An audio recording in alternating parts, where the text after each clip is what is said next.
the Game Award goes to Metal Gear Solid. Okay, so Metal Gear Solid's 5, The Phantom Menace, has been out for like 12 years now and is one of my favorite games of all time. Filled to the brim with exciting, diverse combat, an incredible musical soundtrack, stellar visuals, and attention to detail that most other games can't even hope to remotely match, and so much more. Yeah, it's all that. And it also happens to be one of the most perplexing, obnoxious, tone-deaf, painful, loathsome, disgusting games I've ever had the displeasure of playing in my entire miserable little life. I've been able to hold back my frustration for so long because normally I've got better things to do, like push actors down staircases and drown a stuffed baby in a sink. But now we're mere days away from the macaroni virus wiping us all off the face of the earth. One parasite infecting another. I could be donating to charities or expanding my knowledge of sciences and mathematics, spending time with my family or leveling with old and new friends alike. But no, instead I'm just sitting here like a lump on a log as I ask myself, why did they call him Skullface when it was his entire head that was burned? Shouldn't he have been called Skullhead? Let's get started.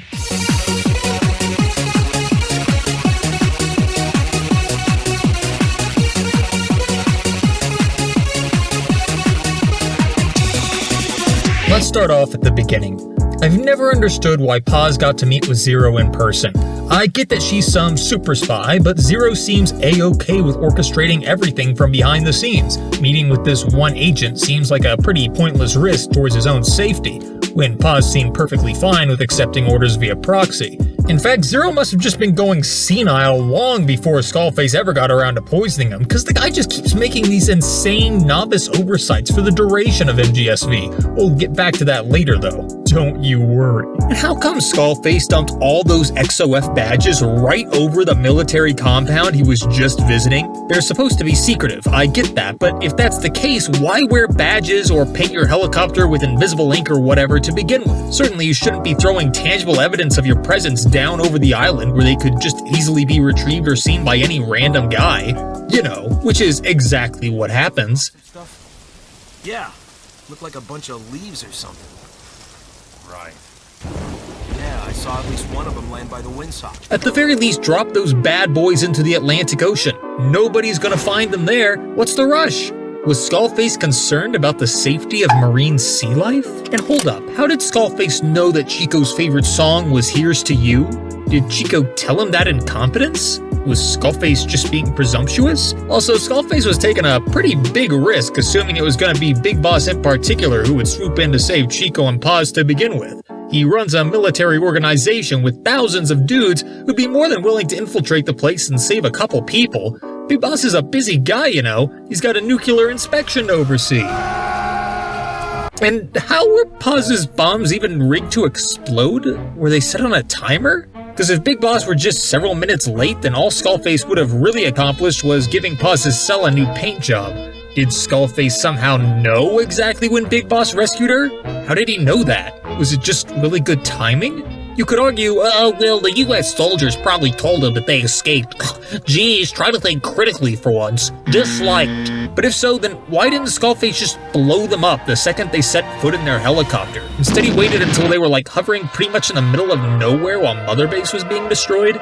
Really weird. Alright, here's a big one, and I still can't wrap my head around this. Why does Skullface even want Big Boss dead? Like, why even go through the trouble? Hear me out for a second. Skullface's main goal was to take down Zero and then unleash his stupid vocal cord parasites to the world so that everybody would speak Swahili or something, I don't care. Wouldn't it have been much easier to just kill Paz after she reveals Zero's location, leave no trace he was ever at the camp, go poison or kill Zero, and then carry out the broader plan?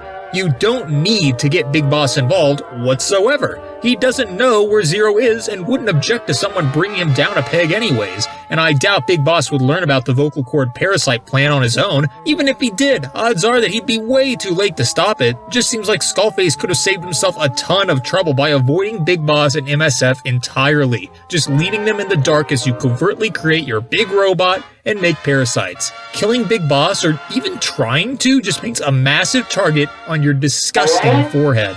Okay, and what are the odds that this random mother-base medic would have almost the exact same voice as Big Boss prior to slipping into a coma? We gotta get it out. No time for anesthetic. We have to open her now. Was that really even necessary? I mean, they created like this impossibly perfect Big Boss body double, hypnotized him into having similar memories. Couldn't he have just as easily changed his vocal cords? Like, why even bother with the clue back in Ground Zeroes? How come none of these doctors seem concerned over the medic? The guy has giant horns sticking out of his head after taking a massive explosion to the face and suffering a helicopter crash into the frigid ocean? How did any of them survive that? I mean, look at this! But no, the doctor just calmly stands overhead and is just like, oh, that guy, yeah, the dude has shrapnel stuck in his brain, no biggie. We'll get to it later, man. We discovered 108 foreign bodies embedded within it.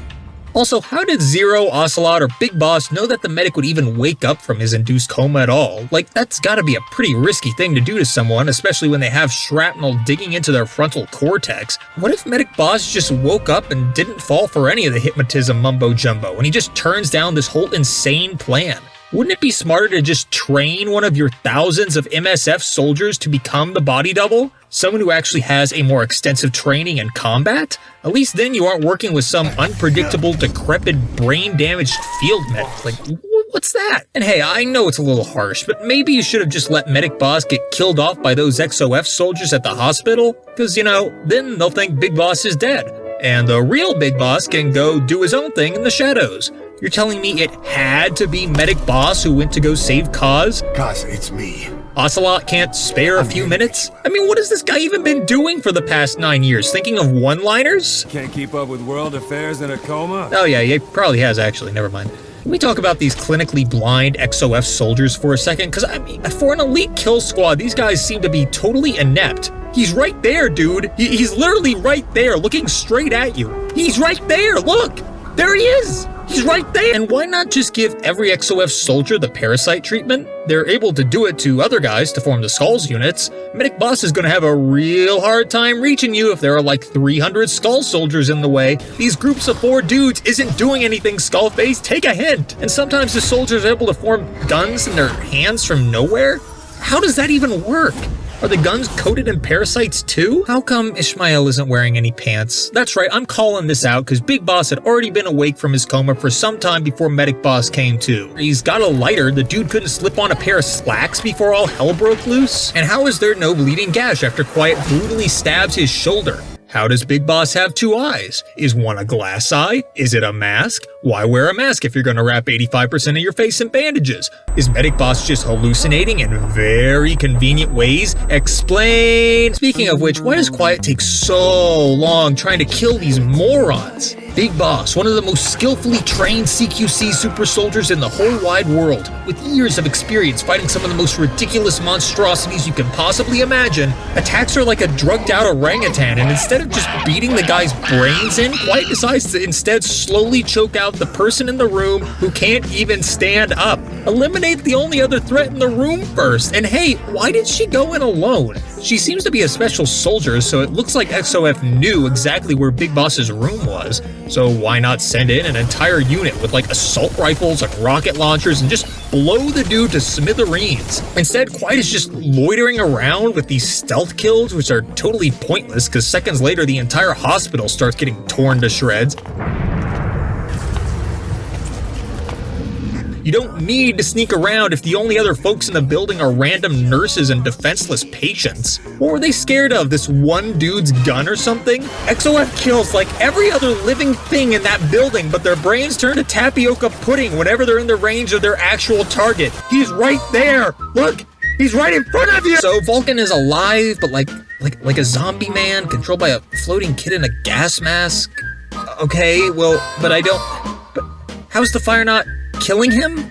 Like, that's gotta be awful for his lungs, right? Why does he even have fire powers? Vulcan's whole thing was lightning, so where did this gimmick come from? How can he disappear? Is Psycho Mantis doing that? I guess so, since Psycho Mantis can make himself disappear, but why doesn't he do that, like, all the time? Being able to turn invisible or transport great distances is like one of the most devastatingly powerful abilities you could possibly display, on top of all the other crazy stuff this guy is pulling off left and right. Like, forget Metal Gear, just send Psycho Mantis over a rival nation with like 2 invisible nukes. They won't stand a chance. The guy can even make fire unicorns. That's right, fire unicorns. Was that Mantis's idea? Was that Vulcan's idea? Wait, how is Vulcan even alive at all? Did you see how he died in Metal Gear Solid 3? The guy was like beaten to a bloody pulp, and he was shot and he was stabbed and blown up by the Metal Gear with a stupid name. Then he gets hit by lightning, and then like bullets are firing into his chest and he starts catching fire, and oh my goodness, it's the most insane thing ever. Fried by a bolt of lightning. A fitting end. Skullface used your thirst for revenge against Big Boss, did he?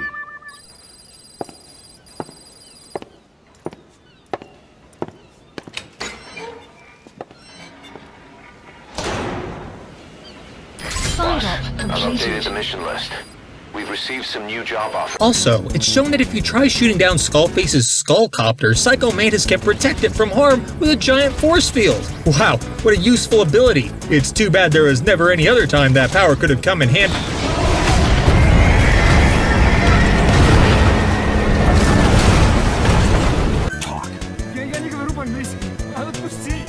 Boss, you don't understand what he said? Why is Ocelot surprised when Medic Boss doesn't understand Russian? Ocelot is Russian. You're telling me that for the duration of that wacky Rocky montage cruise the two took, there was never a moment where Ocelot or someone else started speaking a different language and Medic Boss was just left sitting there like, what? And did they really think they were going to be able to hypnotize a random medic to suddenly understand a totally different language? And use it in a fluent manner at all? Like, come on, cut the guy some slack here. How did Skullface even get a hold of Psycho Mantis? Psycho Mantis is apparently drawn to hate and despair now, or whatever. Did Skullface just stand somewhere droning on about how miserable he was until Psycho Mantis showed up? What a loser! Are you telling me these people are suffering more than any other person on the entire planet? Sure, your face is messed up and all, but you still got a jacket, you seem well fed, you got an army of people at your beck and call, you successfully took out Zero. Seems like a pretty decent life to me, I don't know. And hey, why is Psycho Mantis called the third child? Remember that? Like, they never actually once explained that, do they? Right? They don't, right? Psycho Mantis is just some random psychic kid who doesn't wear shoes and burnt down his village because his father was a big meanie. He wasn't a government experiment. He wasn't involved with the twin snakes, if that's what they're implying. Did Kojima just think the name sounded cool? Major, I wondered whether you'd really call. Okay, the recorded session between Skullface and Zero is one of the most baffling things in the entire game. Gather round everyone, get this. Skullface sends Zero a pin with the needle dipped in old man toxin, knowing that Zero will be a klutz and prick himself less than a minute into the phone call they were having at the exact same time. How about the back?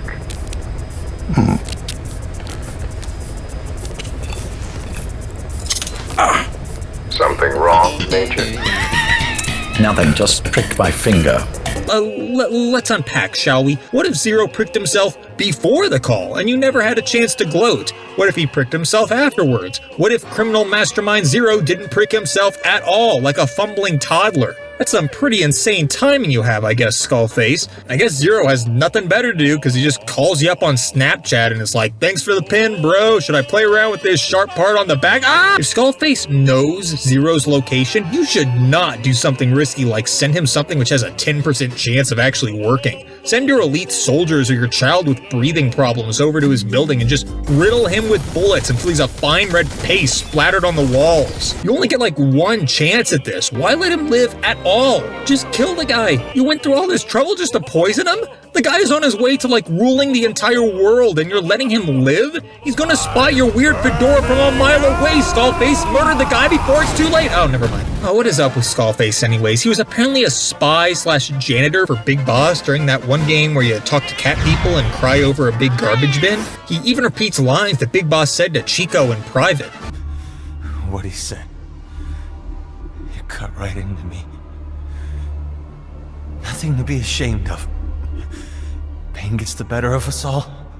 Nothing to be ashamed of. Pain gets the better of us all. How did Skullman even hear that? Why did he even bother remembering such a mundane conversation between Big Boss and a little kid? And hey, why on earth is Skullface even a spy to begin with? The guy has a disgusting, malformed, gray goop face and wears a cartoonishly flamboyant fedora and cowboy boots. Like, how is this guy gonna blend in with a crowd? I don't buy it. I just don't buy it. See that costume party those guys saluted to? Yeah, trench coat and a 10-gallon hat. And to top it off, that piece he's carrying is a sawed-off old lever. And why is Skullface wearing a domino mask in Phantom Pain, but not Ground Zeroes? Did he think it made him look cool? Doesn't he even say at one point that he keeps his face looking like garbage so he'll never forget what he lost? I wear my broken visage, this skull, in the open, so that I may never forget what I've lost. So why cover it up? Was he trying to hide the fact that his eyes were infected by parasites? Cause I mean, like, would anyone really care about that? I know I don't. Oh, and get this, Strangelove and Huey Emmerich are forced to design a giant robot because the name of the series is Metal Gear, remember those? Don't question how this mech factors into the parasite plans because I really don't have a clue. What I do know is that while these two scientists are at work for Skullface, they have a child, and he just lets them keep it. Talk about a major distraction. Hard to design the ultimate weapon's Mega Whip when you've gotta go change diapers. Sahelanthropus is mine now. And then Strangelove later just sends the child away? How did she even do that? And why did Huey wait till after Big Boss re-emerged to ask for rescue? First off, I have no clue how we could even hear about that, given that he's, you know, a prisoner. But that fact aside, maybe you should have called for help before you built 99% of your giant murder bot. Someone could have at least tried to rescue you. Could be anyone, you know? Could be Bobby, Thaddeus, or Gerard, or how about this guy? Hey, wait a minute, how come Skullface even made Huey continue his research on Metal Gear if Psycho Mantis could just control the entire thing himself? Stop wasting everyone's time, Skullface, come on! Remember the Alamo. Did Medic Boss really remember the Alamo when Skullface asked him to? Because I bet he didn't. I bet he probably had other stuff on his mind after all. I get that Liquid is like a super soldier who eats sleep grenades like candy, but I find it tough to believe he could escape from Cypher. The Twin Snakes are the thing that caused Zero and Big Boss to break up. They should be vital to Cypher at this point. You don't just let someone like that out of your sight. And once you hear that a child militia has popped up being run by a guy called the White Mamba, you'd think Cypher might just raise an eyebrow and say, let's check this out so we can get our prized possession back before he gets malaria or something. Hell, why not just put a tracking device in his brain if he's so slippery? Stop sipping tea in your house made of glass, Zero.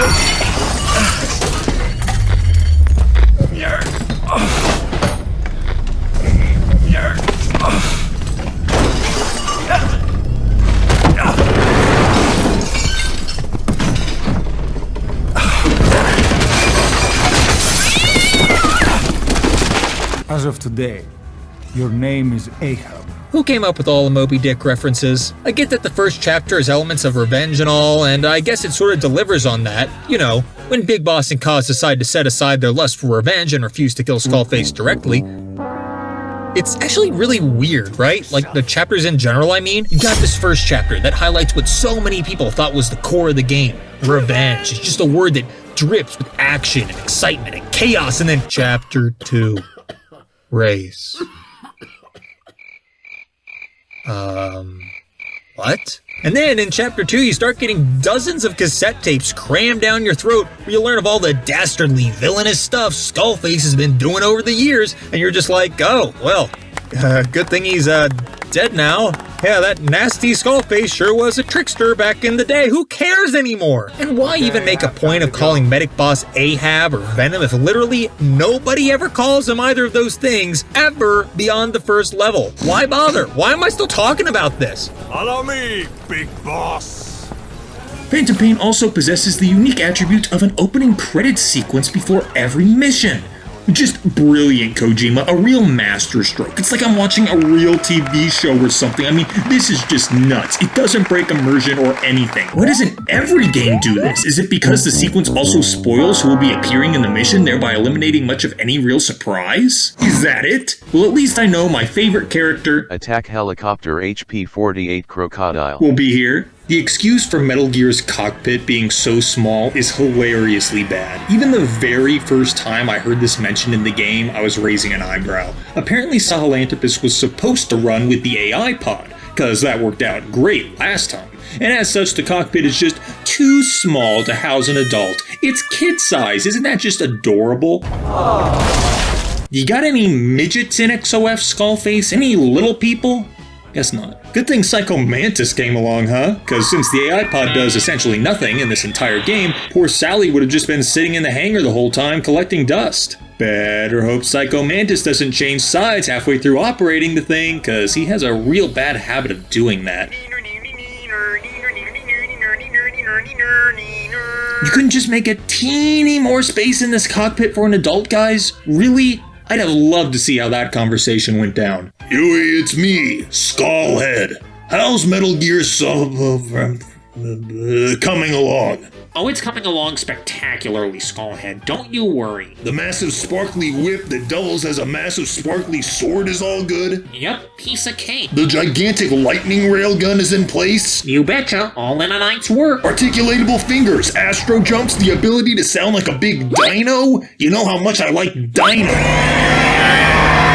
Well, this is just incredible work, dude. I can't wait to put a guy in this cockpit and hit the town.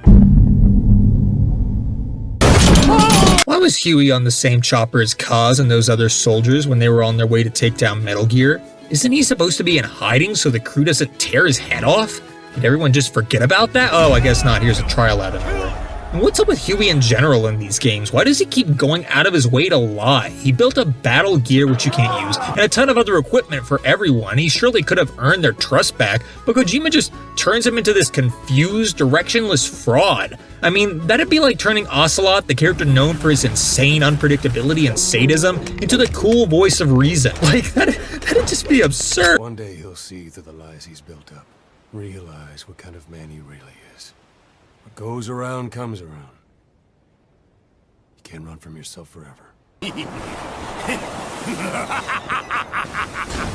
Look, you can't discard your phantoms forever, Doctor. Oh man, and what's going on with Miller's eyes? Everyone thought this was evidence that he was infected with parasites the whole time, which would have been an alright reveal, I admit. Chapter 3, yada yada yada. Or it's like, whoa, he was blind the whole time? I never knew that. That's crazy. How did I miss all the signs? What? But then apparently you just learn that his eyes are just slightly damaged with glaucoma or whatever, and he just can't see very well. Oh. Wow. What a twist, am I right, guys? Am I right? Is anyone even still here? Hey, whose giant mansion is Code Talker being held up in? It's not his, right? Doesn't really seem like his style. Was it just a civilian mansion that was taken over? Maybe they mentioned this somewhere and I'm just forgetting because the game's been out for 15 years, but seriously, why guard this one guy in a 6,000 square foot mansion? And he seems entirely locked up in the basement anyways. Save yourself some time and manpower and just stuff this 97-year-old senior citizen into a tent or something. And hey, wait, we're not done. Why does Code Talker need like 500 candles downstairs? Is there even ventilation down there? Who bought all those? Who put them there? Was it Skullman? And what's this magic trick where Code Talker can just extinguish all the flames at once? And don't tell me it's parasites. I already know it's probably parasites, but don't even tell me. I mean it, just don't bother. It's so stupid. Speaking of areas you pointlessly lose access to forever, why does Medic Boss wake up from his pa's horror dream sequence on a random balcony at the medical platform instead of the medical ward? Why is he there? Did he sleepwalk there? Why not just wake him up in the same empty room? Oh, cause then you couldn't have the scene where he sees the butterfly and then he catches the butterfly and then he questions the butterfly, but the butterfly wasn't real. Oh, and Code Talker is being kept like 100 feet below ground, and yet when you discover his meditation circle, he has a window right behind him, which clearly couldn't be there producing natural sunlight. Boy, I sure hope someone was fired for that blunder. Also, you never see or hear of pigs while you're out romping around South Africa with D-Dog, so where did Liquid get all those rotting pig heads? Were they on sale somewhere? Did he raid a local piggery? Is this a pointless reference to some book that Eli never would have had any reason to read while in Cypher captivity? Oh, yeah, it is. Oh, and don't forget, apparently Eli and these African soldiers with no experience in engineering are just so sneaky and brilliant that they find a way to fix Sahelanthropus and steal it alongside Psycho Mantis, all while this robot, which is 10 stories tall, hangs out on a giant exposed R&D platform. You're telling me none of the soldiers on patrol were watching after them? Nobody noticed these kids messing around with the base's most dangerous piece of technology? What am I paying you people for? So you may find this difficult to believe, but there's this confusing contrivance in Metal Gear Solid 5. I know. It's called Metallic Archaea, which isn't a rock band. It's like some sort of cloud that weathers away at metal until it's just like rust, I guess? Uranium enrichment archaea metabolize only uranium-235. Well, anyways, that's not the point. What is the point is that apparently those guns and that arm Medic Boss is toting around aren't made of metal, because you can just run straight through the clouds without a care in the world, but bring a reinforced tank in there and whoo boy, things just turn to dust in a few seconds. I'm gonna need backup on this one. Oh yeah, this is it, the full power of Diamond Dogs coming down on Sahelanthropus's stupid, useless cockpit. Now this is gonna be a sight to behold. Oh, it's just one chopper. Maybe spare a few more choppers, guys? Like, they do a really good job at damaging the thing. Seriously, they're like super good at it. Where is everyone? The Diamond Dogs can't afford a couple more choppers? I'm gonna need backup on this one. This is like the first line Medic Boss has had for the last 4 hours of gameplay, and all you can give the guy is one chopper? Why does Medic Boss have a third strap on his eye patch? That's all. Oh, but also, couldn't someone file down those horns while the poor guy was stuck in stasis? I guess you can't remove them, but at least trim the thing so Big Boss isn't risking turning his brain into a kebab every time he does a tactical roll or walks through a door that's a little too small for him. Come on! So the genius mastermind skull bad guy puts all 3 strains of his world-conquering parasite virus in the back of a totally exposed and unlocked Jeep? Why does he even have those with him? Shouldn't they be in a vault somewhere? Well, at least the container is locked and requires an elaborate sequence of fingerprint identification and passcodes to properly access. Hey, you had more than just 3 of those, right? Like, you produced more than 3, which were all kept in the exact same place, right? You did that, right? Is this a bad time? Should I come back late? Why does Skullface take Big Boss all the way to the hangar via Jeep if he's just planning on using Vulcan to kill him there? He doesn't owe Vulcan anything, and we've established Vulcan can teleport with Psycho Mantis, so they could have just transported the Medic Boss if they wanted to at any time. Did Skullfella just want to show off his brand spanking new Metal Gear to Medic Boss? Because, you know, he's already seen it. This isn't new. Nothing about this is new. Maybe instead of awkwardly gazing into Venom's eyes for 12 minutes, Skullface should have just shot him with his sawed-off shotgun that has unlimited bullets, apparently. Maybe he should have done literally anything else but this. What is this? You look well rested, Big Boss. Oh, and hold up. During the mission where you have to retrieve the honeybee, why does Skullface bring both the Skulls unit and Sahelanthropus if he just plans on using Metal Gear to hold Big Boss upside down and give his mustache-twirling speech? And then, instead of just crushing Big Boss or shooting him in his face while he's hopelessly exposed, Skullface and Sally just decide to head out, leaving all the work to the Skulls, while Big Boss is in possession of a weapon powerful enough to kill them. Maybe Skullface just wanted someone to talk to.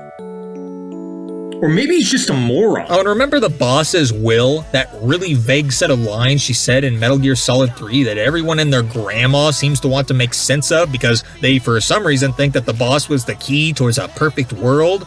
Well, this no-good, dastardly crook skull guy wants in on it too now, but he thinks that vocal cord parasites are the key because of reasons. Why does he even care? Who cares? He just does, and don't ask too many questions because he'll just start hamming it up. Behold!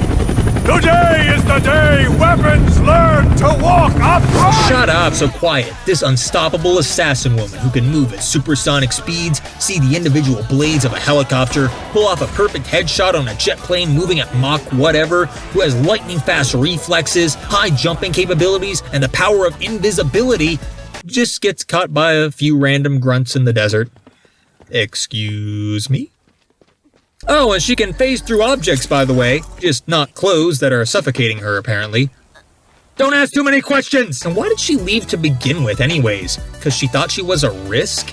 She's been doing just fine so far, and Medic Boss called off the gratuitous torture sessions, so why pick now of all times to jump ship?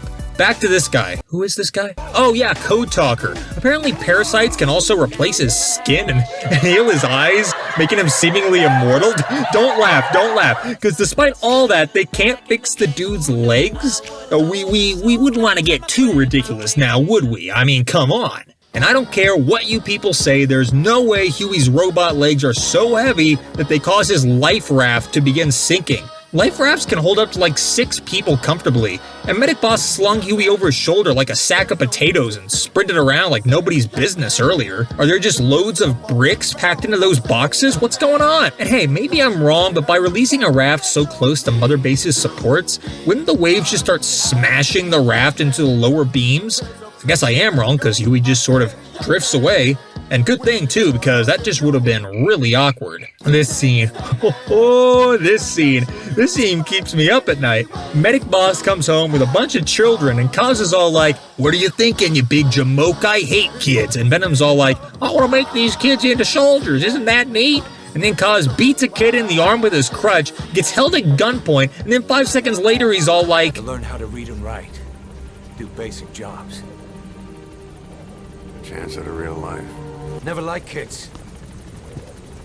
Especially ones with guns. To learn how to read and write.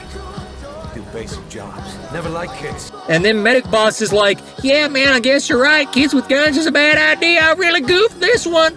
Chance at a real life. Just not from behind a gun. And then Miller says, "Nuh-uh, being behind guns is what we're all about, Bartholomew." Being behind a gun is what we do, boss. There's no room for angels in our heaven. And Medic Boss is just left standing there like, what the hell just happened? I don't know! So that's pretty much Metal Gear Solid 5, the Phantom Pain, guys. Overall, 9 out of 10.